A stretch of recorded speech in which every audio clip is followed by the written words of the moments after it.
Volodymyr Zelenskyy has been making headlines for over 3 years now. His life and career are anything but typical, and it certainly isn't only about politics. What surprising talent does Zelenskyy have? How did he meet his wife of over 20 years? And why exactly is he not wearing a suit? Maybe something like yours, yes? Maybe something better. Let's see. An unexpected talent. Do you know a president who can dance like a pro? While you're trying to come up with at least one name, let us tell you something. Almost 2 decades ago, Zelenskyy participated in the Ukrainian edition of Dancing with the Stars. And what's more, he won the competition. Volodymyr was 28 years old back then. For weeks, he hit the ballroom floor with his dance partner, Olena Zelenska. As the show ran, he'd wear a variety of styles and an array of costumes, including a pink leisure suit. And once, he even performed wearing a blindfold. Interestingly, after Russia's full-scale invasion began, the compilation video of Zelenskyy dancing on the show resurfaced. It even became viral on TikTok and Twitter.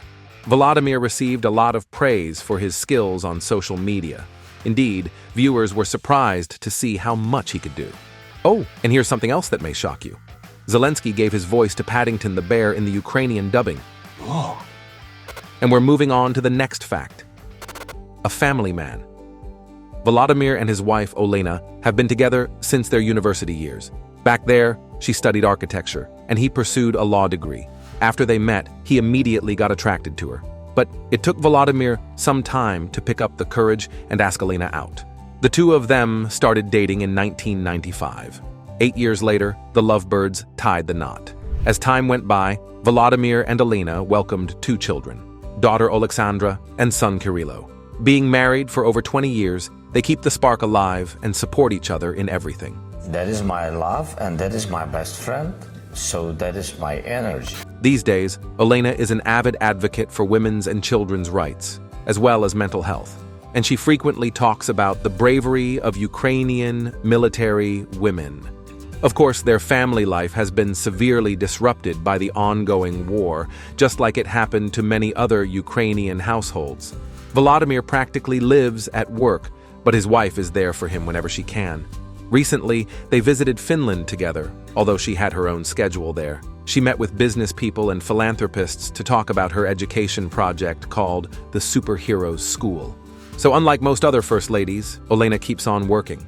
And now, let's go back to Zelenskyy's youth and see how he began his career. A successful comedian. As we've mentioned before, Volodymyr originally pursued a law degree, but the world of entertainment always fascinated him much more. As a student, he developed an interest in music and theater. Most of all, Zelenskyy loved improvisation and sketch comedy competitions. In 1997, when he was still in university, he co-founded the comedy troupe Kvartal 95. The name came from his childhood neighborhood in the town of Kryvyi Rih, where he was born. After graduation, Volodymyr and a few of his friends founded a production company that they called Studio Kvartal 95. Interestingly, his wife Olena worked there with him as a scriptwriter. Along with that, Zelenskyy also became an established actor and starred in multiple feature films. Besides, he led an entertainment TV show that became a massive hit.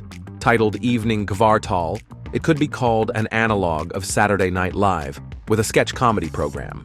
And Zelenskyy was kind of a Jon Stewart-type figure at this point in his career. The show demonstrated his talent and sense of humor every week. Of course, among other things, he and his colleagues relentlessly mocked political leaders. That was how the next stage of Volodymyr's life began. Life imitating art. Did you know that Zelenskyy was familiar with the presidential job before he took on one? Volodymyr actually played the Ukrainian president in a series titled Servant of the People. It's a successful show about a simple history teacher whose rant about corruption is recorded on someone's phone and goes viral. Surprisingly for himself, he gets the enormous support of the people and soon becomes the president of Ukraine. The show was produced by Zelenskyy's company and aired on national TV for 4 years, from 2015 to 2019. Although it could have been just another job, it got Volodymyr thinking. He also recalled how he had parodied multiple politicians during his career. Making fun of them, he imagined the version of Ukraine he would like to live in. At some point, Volodymyr decided that it was time to act in real life and build the country of his dreams. When he announced his decision to run for president, everyone thought it was a joke. Я іду в президенти України. Even his family was shocked, and his wife, Olena, thought that he'd gone crazy. She knew that everything would change for their family and didn't support him initially. But Volodymyr has always been very stubborn. So once he decided to act, it was impossible to dissuade him from chasing his dream.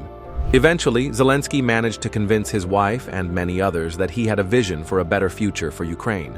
Це не фейк, і я дуже серйозно відношусь до нашої країни, до життя кожної людини. He won the election with as many as 73% of Ukrainians voting for him. Interestingly, the final episode of Servant of the People came out just weeks before Zelensky was elected president IRL. But Volodymyr soon understood that the reality was very different from his show. Although he tried to realize his vision of a perfect country, nothing seemed to work, and everything suggested that Volodymyr should quit because he had already failed.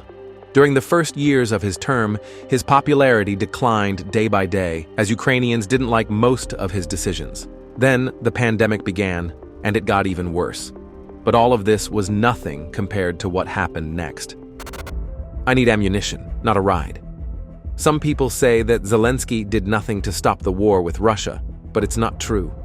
Just hours before the first bombarding began, he tried to call the Russian dictator Vladimir Putin to avert it.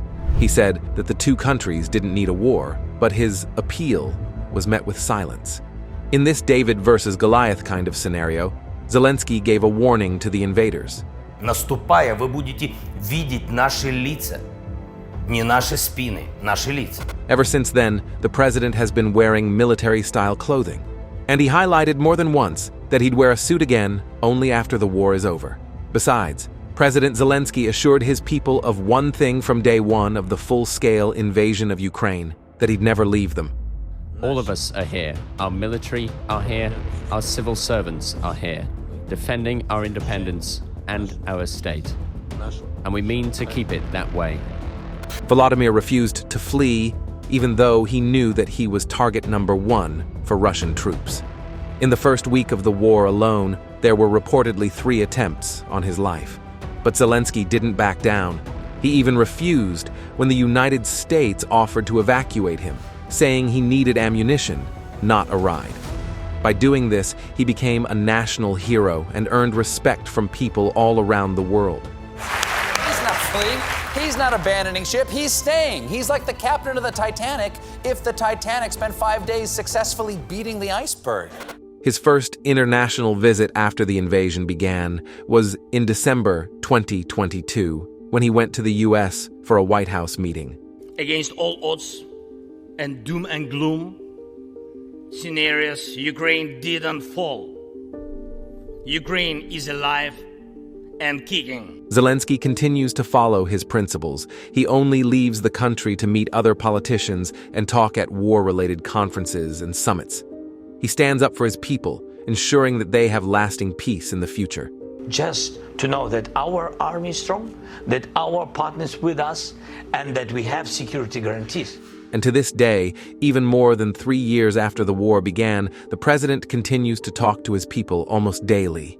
He shares updates and encourages everyone to unite in these challenging times. But even before, Volodymyr knew how to motivate people around him. Everyone is a president. People who personally know the president say that he's a peaceful and humble man. Zelensky proved this in his inauguration speech when he asked other politicians not to hang his portrait in their offices. He suggested they hang photos of their kids instead and look them in the eye before making decisions. This shows how devoted Volodymyr is to Ukraine and its people. Each one of us is a president. We are all responsible for Ukraine, the country we are going to leave to our children. Each one of us can do everything to help it develop, he said. So that's who he is. The fearless dreamer, committed to doing whatever it takes to make things right. He's the man who not only managed to motivate his people to unite and fight off the enemy together. He has also shown the entire world how resilient Ukrainians are. President Zelensky is living proof that a determined person can beat anything and anyone. Even his most bitter enemies would admit he's been courageous during this unprovoked attack on his people. We now see that Ukraine is full of such people who are still fighting bravely for the peace and independence of their country, and they won't stop, no matter what. Glory to Ukraine.